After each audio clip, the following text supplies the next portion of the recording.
દિલ્હીમાં ખેડૂત હડતાળનો 35મો દિવસ બપોરે ખેડૂત સંગઠનો સરકાર વચ્ચે બેઠક કૃષિ કાયદો રદ કરવાની ખેડૂતોની પ્રબળ માંગ।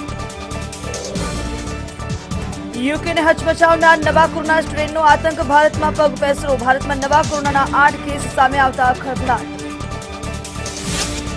અમદાવાદમાં આખરે સફાઈ કામદારોની હડતાળનો અંત। તમામ યુનિયનની સાથે મળી સમેટી હડતાળ। કમિટી સાથે બીજી બેઠક બાદ લેવાયો નિર્ણય। પાટનગરમાં કેબિનેટની મળશે બેઠક। સ્વર્ણિમ સંકુલમાં સીએમની અધ્યક્ષતામાં આયોજન। કોરોના પતંગોત્સવ કર્ફ્યુ સહિત મુદ્દે થશે ચર્ચા। સાંસદ મનસુખ વસાવાના રાજીનામાનો મામલો। વસાવા આજે પાર્ટી અને સરકારમાં પોતાની વાતને કરશે રજૂ। ઘીના ઠામમાં ઘી પડે તેવી શક્યતા। અમદાવાદ રિવરફ્રન્ટ ફરી પહોંચ્યું સી પ્લેન। મેન્ટેનન્સ માટે ગયેલા સી પ્લેન માલદીવથી ફરી પરત। આજથી સી પ્લેન સેવાની કરાશે શરૂઆત। 2.7 ડિગ્રી સાથે નલિયા સૌથી ઠંડુગાર। અમદાવાદમાં 10.2, રાજકોટમાં 8.3 ડિગ્રી લઘુત્તમ તાપમાન તો આબુમાં -7.8 ડિગ્રી લઘુત્તમ તાપમાન નોંધાયું। આ ન્યૂઝના प्रायोजक છે तिरुपति कॉटन सीड ऑयल। मेरे और मेरे फैमिली के लिए बेस्ट है।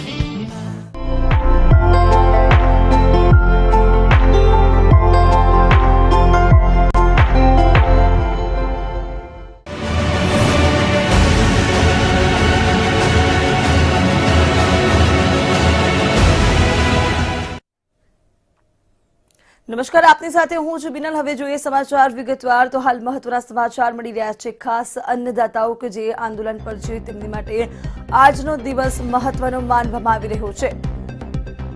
બેઠક થવામાં આવશે આજે, તો બેઠક બાદ સુલેહપૂર્વક ઉકેલ આવે તેવી પૂરેપૂરી શક્યતાઓ વ્યક્ત થઈ રહી છે। ખેડૂતોને કૃષિ કાયદો રદ કરવાની પ્રબળ માંગ છે। બપોરે 2 વાગે ખેડૂતો અને સરકાર વચ્ચે બેઠક મળવાની છે। આ બેઠકમાં ખેડૂત સંગઠન પણ ભાગ લેશે। સાથે જ જે તેઓની માંગણી છે તેને લઈને તે રજૂઆત કરશે। તો ખેડૂત આંદોલનો માટે આજનો દિવસ ખૂબ જ મહત્વનો માનવામાં આવી રહ્યો છે। ઉલ્લેખનીય છે કે દિલ્હીમાં ખેડૂતોની હડતાળનો આંદોલનનો આજે 35મો દિવસ છે। ત્યારે ખેડૂતો અને સરકાર વચ્ચે આજે મહત્વની બેઠક મળશે, જેમાં મહત્વના મુદ્દાઓ પર મંત્રણા કરવામાં આવશે। ત્યારે બપોરે 2 વાગે આ બેઠક મળવાની છે। આ બેઠકમાં ખેડૂત સંગઠનો પણ ખાસ ભાગ લેશે અને જે દેશભરના ખેડૂતોના પ્રશ્નો છે તેને પૂછવામાં આવશે, તેના જવાબ મેળવવામાં આવશે। આ અંગે વધુ માહિતી આપવા માટે સંવાદદાતા અરુણ આપણી સાથે જોડાઈ ચૂક્યા છે। જી અરુણ, આજે ખેડૂતો અને સરકાર વચ્ચે મહત્વપૂર્ણ બેઠક થવાની છે, ત્યારે શું લાગી રહ્યું છે? શું નિવેડો આવશે આનો? જી, છેલ્લા 34 દિવસથી જે કિસાન આંદોલન સમગ્ર દેશમાં જે ચાલી રહ્યું છે ને, ખાસ કરીને દેશની રાજધાની પાટનગર નવી દિલ્હી ખાતે આંદોલન ચાલી રહ્યું છે, તેના પગલે આજે કહી શકાય કે સંભવતઃ આ કદાચ અંતિમ બેઠક હોઈ શકે। આજે 35મો દિવસ આ કિસાન આંદોલનનો છે અને અનેક સંગઠનો પણ તેની સાથે જોડાયેલા છે। અગાઉ જોઈએ તો કેન્દ્ર સરકાર દ્વારા અને ખેડૂત સંગઠનો વચ્ચે 5 વખત આ અંગે બેઠકોનો દોર યોજાઈ ગયો છે, પરંતુ આ ખેડૂત બેઠકોનો દોર સફળ રહ્યો છે। હવે મનાઈ રહ્યું છે કે આજે જયારે 6ઠ્ઠી બેઠકનો દોર છે અને થોડો આશાવાદ ખેડૂત સંગઠનો તરફથી પણ વ્યક્ત કરવામાં આવી રહ્યો છે। ખેડૂત અને સરકાર વચ્ચે મહત્વની મંત્રણા હાથ ધરવામાં આવશે। 6ઠ્ઠી બેઠકમાં કહેવાય કે જે રીતે આજે બુધવારે બપોરે 2 કલાકે આ બેઠકનું આયોજન વિજ્ઞાન ભવન નવી દિલ્હી ખાતે કરવામાં આવ્યું છે। સૌથી મહત્વપૂર્ણ રીતે જોઈએ તો બેઠક અગાઉ પણ કેન્દ્રીય કૃષિ મંત્રી નરેન્દ્રસિંહ તોમર તેમજ કેન્દ્રીય રેલવે મંત્રી પિયુષ ગોયલ સહિતના નેતાઓએ પણ આ સંદર્ભમાં કેન્દ્રીય ગૃહપ્રધાન અમિત શાહ સાથે પણ વાતચીત કરી છે। એટલે માનવામાં આવી રહ્યું છે કે સરકાર તરફથી પણ આ સંદર્ભમાં કિસાનોના જે પ્રશ્નો છે મહત્વનો, જ્યાં સુધી એજન્ડાની દ્રષ્ટિએ જોઈએ તો સૌથી મહત્વનું જે લોકસભામાં કાયદા ખેડૂતો સંદર્ભે પસાર કરવામાં આવ્યા છે તે પરત ખેંચવાની મુખ્ય માંગણી કિસાન સંગઠનોની છે। આ બિલો કાયદા જે પરત લેવાની માંગણી છે તે સંદર્ભમાં કિસાન સંગઠન અત્યાર સુધી એક રહ્યું છે અને કોઈ પણ સંજોગોમાં કાયદો પરત લેવાની જે માંગણી છે તેના સંદર્ભમાં મક્કમ છે અને હજુ પણ તેઓ મક્કમ છે।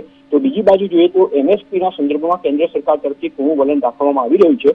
ત્યારે આ બેઠકમાં આ સંદર્ભે વિસ્તૃત ચર્ચા થાય અને તેમાં ખેડૂતોને વિશ્વાસમાં લેવામાં આવે તેવી પણ આશાવાદ વ્યક્ત થઈ રહ્યો છે। સૌથી મહત્વનું જે મુદ્દા છે તેમાં કાયદા પરત ખેંચવા, એમએસપીના સંદર્ભમાં ખેડૂતોને સંતોષ આપવો તેમજ ઇલેક્ટ્રિસિટી કાયદા સંદર્ભમાં પરત લેવા માટેની માંગણીઓ મુખ્ય રહેલી છે। આજની બેઠક જોઈએ તો સૌથી મહત્વપૂર્ણ છે। કદાચ આ બેઠક છેલ્લી માનવામાં આવે છે અને કેન્દ્ર સરકાર અને કિસાન સંગઠનો વચ્ચે વાટાઘાટમાં સમાધાનકારી વલણ અપનાવવામાં આવે। ખાસ કરીને એમએસપીના પ્રશ્ને જ્યાં સુધી લાગે વળગે ત્યાં સુધી કેન્દ્ર સરકાર તરફથી પુનઃવલ્ચન દાખવવામાં આવશે તો કિસાન સંગઠનો તેને સ્વીકારવા તૈયાર થઈ જાય, પરંતુ કાયદાના સંદર્ભમાં હવે શું નિર્ણય લેવામાં આવશે તે જોવાનું રહેશે. તેના સંદર્ભમાં કેન્દ્ર સરકારનું વલણ કેવું રહેશે તે જોવામાં આવશે. સૌથી મહત્વપૂર્ણ આજે 2 વાગે યોજાયેલી બેઠક કદાચ કિસાન સંગઠન અને સરકાર વચ્ચે મહત્વપૂર્ણ અને નિર્ણાયક સાબિત થશે. અત્યારે હાલના તબક્કે કહી શકાય કે સમગ્ર દેશના રાજકારણીઓની મીટ પણ તેમજ કિસાન સંગઠનોની મીટ પણ આ બેઠક ઉપર મંડાયેલી રહેશે.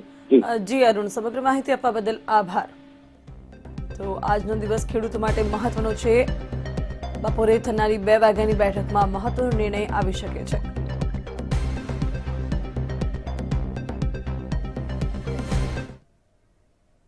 દેશભરમાં ચર્ચામાં મોખરાના સ્થાને રહેલા ખેડૂત આંદોલનનો આજે 35મો દિવસ છે.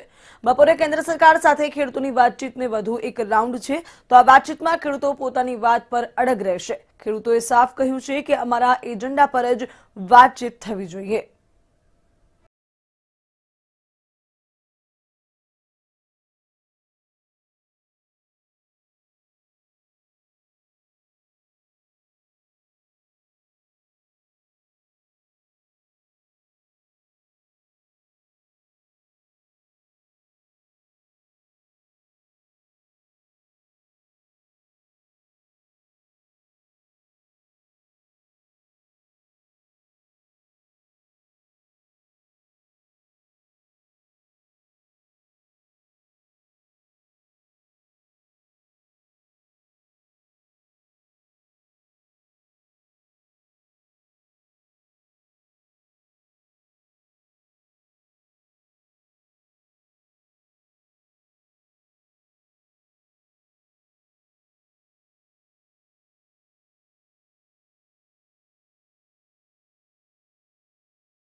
કૃષિ કાયદા સામે ખેડૂત આંદોલનનો 35મો દિવસ છે. આમ આદમી પાર્ટીના નેતા રાઘવ ચડ્ડાએ કહ્યું કે સિંધુ બોર્ડર પર ખેડૂતો માટે ફ્રી વાઈફાઈની સુવિધા આપવામાં આવશે. બીજી બાજુ વિપક્ષ તરફથી ખેડૂતોને ગેરમાર્ગે દોરવાના આરોપમાં ભારતીય કિસાન યુનિયનના પ્રવક્તા રાકેશ ટીકેએ જવાબ આપ્યો છે. તેમણે કહ્યું છે કે વિપક્ષ આટલો મજબૂત હોત તો ખેડૂત આંદોલનની જરૂર જ ન પડી હોત. સરકાર અને ખેડૂતો વચ્ચે 21 દિવસ પછી બુધવારે 7મા તબક્કાની વાતચીત થવાની છે. ખેડૂતોએ સરકારને 29 ડિસેમ્બરની તારીખ આપી હતી, પરંતુ સરકાર તરફથી 30મી ડિસેમ્બરનું આમંત્રણ મળ્યું છે, જેને ખેડૂતોએ માની પણ લીધું છે, પરંતુ કહ્યું છે કે સરકાર તેમનો એજન્ડા રજૂ કરે. सेवादार अरविंद केजरीवाल ने पहले उनके लिए कंबल से लेकर लंगर तक की सेवा दी, शौचालय से लेकर पानी तक की सेवा दी और अब एक महत्वपूर्ण सेवा सेवादार अरविंद केजरीवाल जी दिल्ली सिंगू बॉर्डर पे शुरू करने जा रहे हैं और वो है फ्री वाईफाई की सेवा. वाईफाई हॉटस्पॉट्स लगाने का फैसला सेवादार अरविंद केजरीवाल जी ने लिया है और अब सिंगू बॉर्डर पर हम वाईफाई हॉटस्पॉट्स लगाएंगे. આગળ વાત કરીએ તો યુકેમાં જેને તબાહી મચાવવાની શરૂઆત કરી છે તેવા કોરોનાના નવા સ્ટ્રેનના કેસ હવે ભારતમાં પણ આવી ચૂક્યા છે. ભારતમાં કોરોનાના નવા સ્ટ્રેનના 8 કેસ આવી ચૂક્યા છે ત્યારે તેને લઈને હવે ખળભળાટ મચ્યો છે. નવા કોરોના વાયરસનો ભારતમાં પણ પગ પેસરો થઈ ચૂક્યો છે ત્યારે ભારતના નવા કોરોનાના 8 કેસ નોંધાયા છે. કર્ણાટક, આંધ્રમાં 3, યુપી અને તામિલનાડુમાં 1 કેસ નોંધાયા છે. નવા વાયરસ સામે કેન્દ્ર સરકાર હાલ દાવા કરી રહી છે કે નવા વાયરસ સામે પણ જે રસી છે કોરોનાની તે અસરકારક છે. આ અંગે વધુ માહિતી આપવા માટે સંવાદદાતા કામેશ આપણી સાથે જોડાઈ ચૂક્યા છે. જી કામેશ, જે રીતે હવે નવા જે વાયરસ છે કોરોનાનો તેના પગપેસરો ભારતમાં થઈ ચૂક્યું છે ત્યારે હાલ શું અનુમાન લગાવી શકાય કે દેશભરમાં આ વધુ વકરી શકે છે કે કેમ? બિલકુલ વિનલ, આપને જણાવી દઉં કે યુકેને હચમચાવનારા નવા કોરોના વાયરસનો અત્યારે ભારતમાં પગપેસારો જોવા મળી રહ્યો છે. સૌથી મહત્વના સમાચાર એ સામે આવી રહ્યા છે કે કોરોનાની નવી સ્ટ્રેનના ભારતમાં નવા 8 કેસ નોંધાયા છે. કહી શકાય કે દુકાળમાં અધિક માસ જેવી સ્થિતિનું નિર્માણ થયું છે, કારણ કે હજી એ કોરોના કેરમાંથી દેશ હજી બહાર આવ્યો નથી. ત્યાં જ કોરોનાની નવી સ્ટ્રેન સામે આવી છે. યુકેમાં તબાહી મચાવ્યા બાદ હવે ભારતમાં અત્યારે નવા કોરોના વાયરસની એન્ટ્રી થઈ હોય તેવા અહેવાલ મળી રહ્યા છે. ભારતમાં કોરોના વાયરસના નવા 8 કેસ નોંધાયા છે અને જો આ 8 કેસની નજર કરવામાં આવે કે ભારતમાં કઈ જગ્યાએ કેસ નોંધાયા છે તો નવા વાયરસથી સંક્રમણની જો વાત કરીએ તો 8માંથી 3 કેસ કર્ણાટકમાં નોંધાયા છે, 3 કેસ આંધ્રપ્રદેશમાં નોંધાયા છે, 1 કેસ તમિલનાડુમાં નોંધાયો છે અને ઉત્તર પ્રદેશમાં 1 કેસ નોંધાયો છે. મહત્વની વાત એ છે કે ભારતમાં આખરે આ કોરોના વાયરસની જે એન્ટ્રી થઈ છે જેમાં બ્રિટનથી આવેલા 8 લોકો જે હતા તેમને કોરોના વાયરસની આ નવી સ્ટ્રેન ની ચપેટમાં આવ્યા હોય તેવું સામે આવ્યું છે ને જેને લઈને સ્વાસ્થ્ય મંત્રાલય દ્વારા સત્તાવાર રીતના જાણકારી આપવામાં આવી છે. આ તમામ 8 કેસના જે દર્દીઓ છે તેમને હાલ સંબંધિત રાજ્યોના હેલ્થ સેન્ટર કેન્દ્રમાં સિંગલ આઇસોલેશન રૂમમાં રાખવામાં આવ્યા છે અને તેમના સંપર્કમાં આવનાર લોકોને પણ ક્વોરન્ટાઇન કરવામાં આવ્યા છે. સ્વાસ્થ્ય મંત્રાલય દ્વારા સત્તાવાર રીતના જો કે જાણકારી પણ આપવામાં આવી છે કે દેશમાં કોરોના વાયરસનો નવી જે સ્ટ્રેન સામે આવી છે, નવો પ્રકાર સામે આવ્યો છે, તેનાથી લોકોએ ગભરાવાની જરૂર નથી. સરકાર અત્યારે બ્રિટનથી આવેલા લોકો ઉપર ચાંપતી નજર રાખી રહી છે અને સૌથી મહત્વની વાત વિનલ એ પણ સામે આવી રહી છે કે વધુમાં કોરોનાની રસી જે છે એ નવા વાયરસ પર પણ અસરકારક સાબિત થશે. એટલે કોરોનાની રસી નવા પ્રકાર સામે બિન અસરકારક રહી હોવાના એવા કોઈ પુરાવા મળ્યા નથી. તેને કારણે ચોક્કસથી સરકાર દ્વારા પણ એવી સ્પષ્ટતા કરાઈ છે કે કોરોનાની રસી જે નવી સ્ટ્રેન જે સામે આવી છે તેની ઉપર પણ અસરકારક રહેશે, એટલે લોકોએ ગભરાવાની જરૂર નથી. સૌથી મહત્વની વાત અત્યારે કહી શકાશે. જી કામેશ, સમગ્ર માહિતી આપવા બદલ આભાર. તો જે રીતે નવો સ્ટ્રેન આવ્યો છે કોરોનાનો તેના પર પણ હવે રસી અસરકારક છે, જેને પગલે હવે ચિંતા લેવાની જરૂર નથી દેશવાસીઓ, તેવું સરકાર દ્વારા આશ્વાસન આપવામાં આવ્યું છે. જે રસી છે, વેક્સિન છે કોરોનાની, તે આ નવા સ્ટ્રેન માટે પણ અસરકારક છે તેવી હાલ માહિતી આપવામાં આવી રહી છે. ત્યારે હવે ચિંતાનો વિષય નથી તેવું કહેવામાં આવી રહ્યું છે, પરંતુ તકેદારી રાખવી એ જરૂરી છે. બ્રિટનથી આવતા તમામ લોકો પર દેશ દ્વારા સરકાર નજર રાખી રહી છે.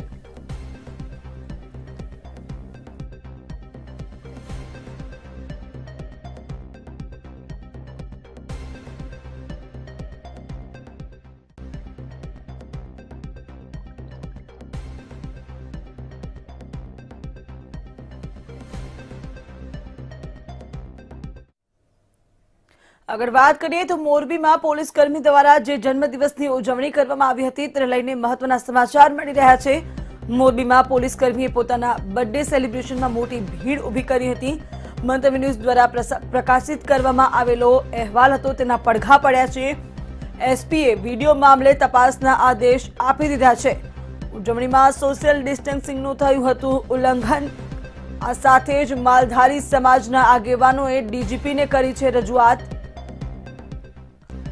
મોરબી પોલીસ કર્મીએ બર્થડેનું સેલિબ્રેશન કર્યું હતું, જેમાં 100 થી ઉપર લોકોની ભીડ ભેગી કરી હતી, જેમાં કોઈએ માસ્ક નહોતા પહેર્યા અને ગરબે ઘૂમી રહ્યા હતા. ત્યારે મંતવ્ય ન્યૂઝ દ્વારા આ વિડીયોને લઈને સૌથી પહેલા સવાલ ઉઠાવવામાં આવ્યા હતા. તો હાલ મંતવ્ય ન્યૂઝના અહેવાલની અસર જોવા મળી રહી છે. હાલ આ વિડીયોને લઈને તપાસના આદેશ આપી દેવામાં આવ્યા છે.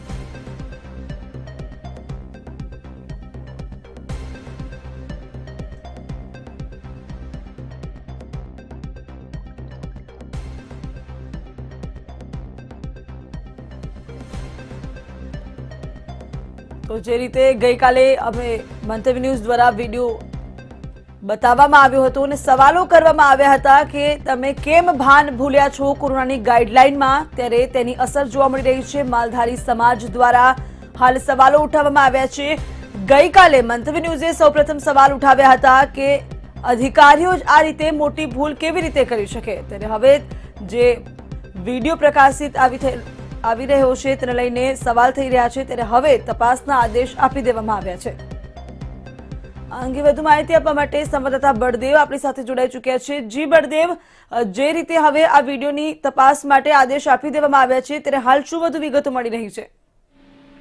જી બિલકુલ, મોરબીમાં ગઈકાલે જે મંતવ્ય ન્યૂઝ દ્વારા જે અહેવાલ પ્રકાશિત કરવામાં આવ્યો હતો જેમાં પોલીસ કર્મીની જે બર્થડે પાર્ટી હતી તેમાં સોશિયલ ડિસ્ટન્સ જે નહોતું જળવાયું, માસ્કો એ નહોતા પહેર્યા, તે વાતને ધ્યાનમાં લઈને તે અહેવાલ છે જે પ્રકાશિત કરાતા એસપીએ જે તપાસના આદેશ કર્યા છે કે જેમાં કોણ કોણ હાજર રહ્યું હતું, કેટલા લોકો હતા અને બર્થડે પાર્ટીની જે ઝીણવટભરી જે તપાસ છે, જે હોલ છે તેના સીસીટીવી કેમેરા તે સહિતની જે તપાસ કરવામાં એ ડિવિઝનને જે તપાસના આદેશ આપી દીધા છે.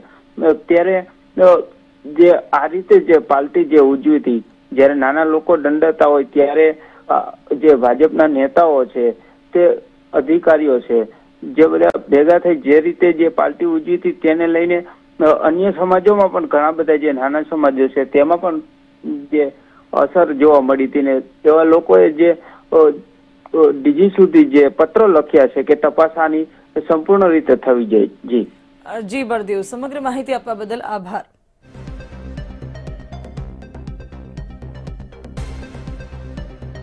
જે ઉજવણી કરવામાં આવી હતી તેને લઈને વિડીયો વાયરલ થયો હતો જે મંતવ્ય ન્યૂઝ દ્વારા પ્રકાશિત કરવામાં આવ્યો, ત્યારે તેની અસર હવે જોવા મળી રહી છે. મોરબીમાં પોલીસ કર્મીએ બર્થડેની ઉજવણી કરી, જેમાં ભાજપના દિગ્ગજ નેતાઓ હાજર રહ્યા હતા, સાથે જિગ્નેશ કવિરાજ પણ હાજર હતા. ત્યારે હવે તપાસના આદેશ આપી દેવામાં આવ્યા છે.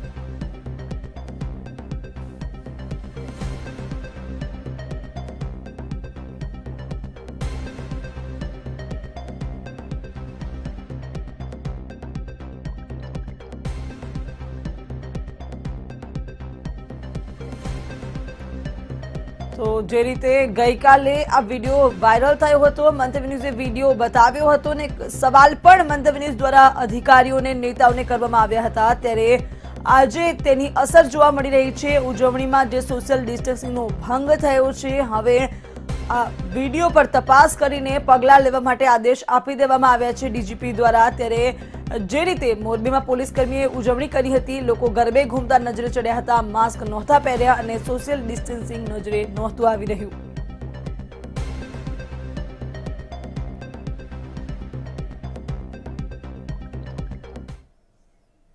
હવે વાત કરીએ ઠંડીની.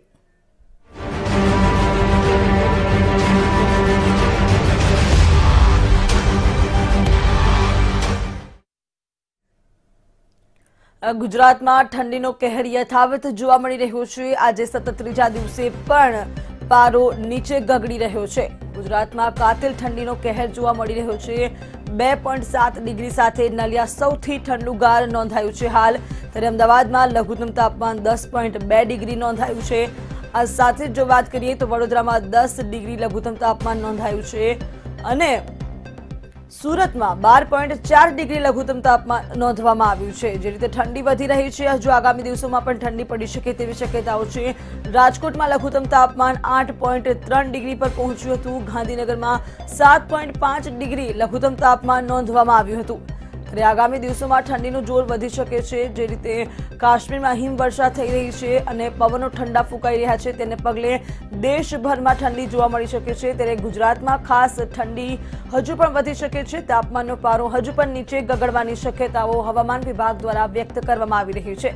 ગુજરાતમાં કાતિલ ઠંડીનો કહેર જોવા મળી રહ્યો છે. જો કે લોકો વહેલી સવારે જોગિંગ માટે નીકળી જતા હોય છે, પરંતુ ઠંડી ખૂબ જ વધી ગઈ છે. નલિયામાં 2.7 ડિગ્રી તાપમાન નોંધાયું હતું. રાજ્યનું સૌથી નીચું તાપમાન નલિયામાં નોંધાયું છે 2.7 ડિગ્રી. તો સાથે જ અમદાવાદમાં પણ 10 ડિગ્રી તાપમાન રહ્યું હતું. આગળ વાત જો વડોદરાની કરવામાં આવે તો વડોદરામાં પણ તાપમાન નીચું જોવા મળ્યું હતું. વડોદરામાં 10 ડિગ્રી લઘુત્તમ તાપમાન નોંધાયું હતું. રાજકોટમાં 8 ડિગ્રી જ્યારે ગાંધીનગરમાં 7 ડિગ્રી તાપમાન નોંધાયું હતું.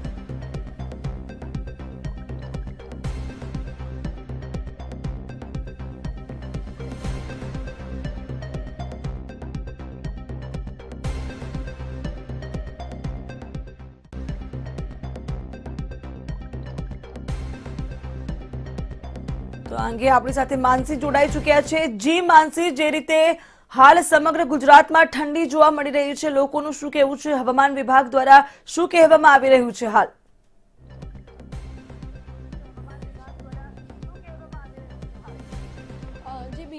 ઠંડીની વાત કરવામાં આવે તો ચોક્કસથી આગામી દિવસોમાં વધુ ઠંડી પડશે તેવી શક્યતાઓ હવામાન વિભાગ દ્વારા વ્યક્ત કરવામાં આવી છે. અત્યારની વાત કરીએ તો સમગ્ર રાજ્યમાં હાડ થીજાવતી ઠંડીનું જે પ્રમાણ છે તે જોવા મળ્યું છે. મહાનગરોની વાત કરીએ તો અમદાવાદ છે, સુરત છે, વડોદરા છે, જેમાં ખાસ કરીને તાપમાનનો જે પારો છે તે ગગડતો જોવા મળ્યો છે. ત્યારે નલિયા સૌથી વધુ ઠંડુગાર બન્યું છે. હાલના જે દ્રશ્યો છે તે અમદાવાદના ખાસ કરીને જીમના દ્રશ્યો છે કે જેમાં વહેલી સવારથી જ મોટી સંખ્યામાં લોકો વધુ પ્રમાણમાં યોગા છે, એક્સરસાઇઝ છે, પ્રાણાયામ છે તેનો સહારો લેતા જોવા મળ્યા છે. બીજી તરફ જો ઠંડીની વાત કરવામાં આવે તો બાગ બગીચામાં બી મોટા પ્રમાણમાં લોકોનું ભીડ જોવા મળી હતી. લોકો હવે પોતાના સ્વાસ્થ્યને લઈને બિનલ વધુ સજાગ થયા હોય તેવા દ્રશ્યો સામે આવી રહ્યા છે. જો જીમની વાત કરવામાં આવે તો જીમમાં પણ ઠંડીની સિઝનમાં વધારે લોકોનું પ્રમાણ જોવા મળ્યું છે. તો અહીંયા કેટલાક લોકો આપણી સમક્ષ ઉપસ્થિત છે, આપણે તેમની સાથે વાત કરીશું. આપનું નામ? સૂરજ રાજપુરોહિત. સૂરજ, હાલ જીમમાં કેવા પ્રકારની એક્સરસાઇઝ કરવામાં આવતી હોય છે? શિયાળાનો સમય છે, ઠંડી છે, ત્યારે કેટલા લોકો આવી રહ્યા છે જીમમાં? હવે હાલ ફિલહાલ બહુ જ શરદીના કારણે બહુ ઓછા લોકો આવે છે. પહેલાં તો બધી 10-10ની બેચ હતી એ ફૂલ રહેતી હતી, પણ હમણાં પર બેચમાં 5-6 જણ આવે છે ને ઠંડીના કારણે લોકોથી એક્સરસાઇઝ થતી નથી. પણ અહીંયા આવે છે તો અમે અહીંયા લોકો ફ્લોરની ને કાર્ડિયોની એક્સરસાઇઝ કરાય છે, એટલે બહુ સારું રહે છે અહીંયા લોકોને. કેટલા પ્રકારની અને કેવી એક્સરસાઇઝ કરાવો છો અને એનાથી શું ફાયદા થાય છે? અમારે અહીંયા અમે નવો ચાલુ કર્યો છે 5 લોક સિસ્ટમ. એટલે અમે આના એકોર્ડિંગ આખી બોડીમાં 5 લોક હોય છે. આના એકોર્ડિંગ અમે એક્સરસાઇઝ કરાવીએ છીએ અને એવરી ડે અલગ અલગ પ્રકારની એક્સરસાઇઝ હોય છે. કોઈ દિવસ સૂર્ય નમસ્કાર કરાવીએ, પછી સ્ટમકની એક્સરસાઇઝ, કોઈ દિવસ થાઇસની એક્સરસાઇઝ, કોઈ દિવસ ફ્લેક્સિબિલિટીની એક્સરસાઇઝ. એટલે એવરી ડે 7 દિવસ હોય ને 7 દિવસમાં બધી જ અલગ અલગ એક્ટિવિટી થાય છે. બીજી તરફ એક્સરસાઇઝ બાદ જે લોકોનું શેડ્યુલ હોય છે તે કયા પ્રકારનું હોય છે, ડાયટમાં કે પછી એક્સરસાઇઝ બાદ? અમે અહીંયા મોસ્ટલી ડાયટ ઉપર એટલું ફોકસ નહીં કરતા, બટ અહીંયા જે પણ લોકો આવે અહીંયા તમે 3 મહિનાનો અમારો પેકેજ છે. આ 3 મહિના તમે કરી લો એટલે 15 દિવસમાં તમારી ઇન્ટરનલ એનર્જી વધી જાય છે, ફ્લેક્સિબિલિટી વધી જાય અને કાર્ડિયો સ્ટ્રેન્થ બધી જ રીતે. ને જે એક્સ્ટ્રા ફેટ હોય, અમે લોકો 5 લોક ઉપર કામ કરીએ છીએ, એ 5 લોક તમે ખોલી કાઢો એટલે તમારી એક્સ્ટ્રા ફેટ અને તમારી જે નેગેટિવિટી હોય આ બધી જ જતી રહે છે. બીજી તરફ લોકોને શું કહેશો કે એક્સરસાઇઝ અંગે શું અપીલ કરશો પોતાના સ્વાસ્થ્ય માટે? કારણ કે કોરોના કહેર પણ ચાલી રહ્યો છે, ત્યારે ઠંડીનું પણ પ્રમાણ વધુ જોવા મળ્યું છે. લોકો એકચ્યુઅલી ઠંડીમાં એક્સરસાઇઝ વધારે કરતા હોય, પણ આ ટાઈમે બહુ જ ઠંડી પડે છે, લોકોથી ઉઠાતો નથી. અને બીજી બાજુ કોરોનાના લીધે લોકો બહુ ડરી ગયા છે. પણ જે આપણે કોરોનાથી બચવું હોય ને ઠંડીથી પણ, તો આપણે એક્સરસાઇઝ કરવી તો બહુ જ જરૂરી છે. તમારી હેલ્થ સાચી રહેશે, તમારી ઇમ્યુનિટી સારી રહેશે, તો તમે કોરોનાને કેરથી પણ લડી શકશો. અને આ ઠંડીના કારણે પણ તમે એક્સરસાઇઝ કરતા રહેશો તો હેલ્ધી રહેશો. ખાસ કરીને એવી કઈ એક્સરસાઇઝ છે કે જેનાથી ઇમ્યુનિટી વધી શકે? મોસ્ટ ઓફલી તો બધી જ એક્સરસાઇઝ, જેમ સૂર્ય નમસ્કાર કરી લો એટલે આખી બોડી આવે છે. પછી કાર્ડિયો, રનિંગ, નોર્મલી જે આપણે ઘરમાં બેઠા બેઠા એક્સરસાઇઝ કરી શકીએ એવી એક્સરસાઇઝ કરીએ તો આપણે ઇમ્યુનિટી પણ સારી રહે અને હેલ્થ પણ. બિલકુલ, અહીંયા કેટલાક લોકો છે તેમની સાથે પણ આપણે વાત કરી. અન્ય લોકો પણ આપણી સમક્ષ ઉપસ્થિત છે, આપણે તેમની સાથે વાત કરવાનો પ્રયાસ કરીશું કે તેઓ શું કહી રહ્યા છે. આપનું નામ? ઉમંગ દેસાઈ. અહીંયા આવવાથી અમારી શરીરની અંદર 5 લોક હોય છે, જે કે બોડીના કોઈ પણ પ્રકારના લોક છે, જેમ કે અહીંયાથી લઈને કે કમર કે કોઈ પણ જાતના લોક હોય છે, તે સર અહીંયા ખોલાવી આપે છે. જે અમારે લોક થઈ ગયા છે કે જે જકડાઈ ગયા છે શરીરના, એ સર અહીંયા આવવાથી ગમે તેવું વેટ છે તો પણ અહીંયા અમે કોઈ પણ પ્રકારના વેટ કે ગમે તે રીતે અમે અહીંયા કરી શકીએ છીએ। કેટલા સમયથી આપ આવો છો એક્સરસાઇઝ કરવા માટે? 1 મહિનો થઈ ગયો અમારે। બિલકુલ બિનલ, અહીંયા કે જેટલા લોકો હતા તેમની સાથે વાત કરી, જો કે શિયાળાના સમયમાં લોકો વહેલી સવારથી જ જીમમાં જોવા મળ્યા છે અને એક્સરસાઇઝ કરતા નજરે ચડ્યા છે, એટલે કહી શકાય કે કોરોના કાળમાં ઇમ્યુનિટી વધે તેવા યોગા છે, પછી પ્રાણાયામ છે, તેવી એક્સરસાઇઝ કરવામાં આવી રહી છે અને લોકો પોતાના સ્વાસ્થ્યને લઈને વધુ સજાગ થયા હોય તેવા દ્રશ્યો અમદાવાદના જીમ સેન્ટર પરથી સામે આવ્યા છે। જી માનસી, સમગ્ર માહિતી આપવા બદલ અને જોડાવા બદલ આભાર। તો જે રીતે આપણે જીમના દ્રશ્યો જોયા કે ત્યાં વહેલી સવારે જ ઉઠીને યુવાનો ખાસ એક્સરસાઇઝ કરવા માટે આવતા હોય છે, ત્યારે ઠંડીનો ચમકારો અનુભવવામાં આવી રહ્યો છે। જો કે એક્સરસાઇઝથી ઠંડીમાં રાહત મળે છે અને ઇમ્યુનિટીમાં પણ વધારો થાય છે।